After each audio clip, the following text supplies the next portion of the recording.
Amazon's Reacher can fulfill one perfect Tom Cruise Jack Reacher wish. Tom Cruise and director Christopher McQuarrie's ambitions for the character were never fully realized, but Amazon's Reacher can fulfill their wish. The casting of Cruise as Jack Reacher was controversial when it was announced, and remains that way for many fans. Cruise lacked the hulking physique of Lee Child's literary creation, but his Reacher movies were still successful and brought the franchise to a new audience.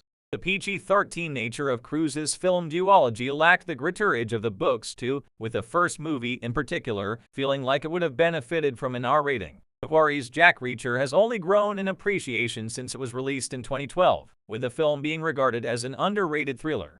It also anticipated the massive success of his collaborations with Cruise in the Mission Impossible series.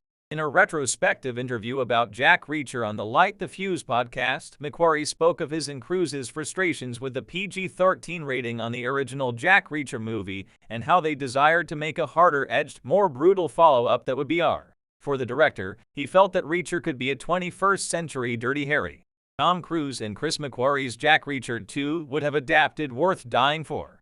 The filmmaker had trouble recalling the exact title of the child book he wanted to adapt for Jack Reacher 2 and mistakenly identified it as 61 Hours. However, his description of the story and its setting makes it clear he's referring to Worth Dying For, the 15th novel in the series. This found Reacher in rural Nebraska and he's wandering into the middle of a dangerous situation that involves a human trafficking operation. Not only is Worth Dying For the tonal opposite of the first Jack Reacher, but the wide-open setting would also have given the character few places to hide.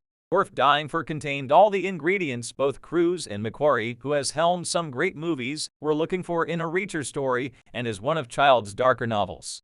All the movies were produced on a modest, at least by the standards of a typical Cruise movie, budget. The studio still insisted on them being PG-13.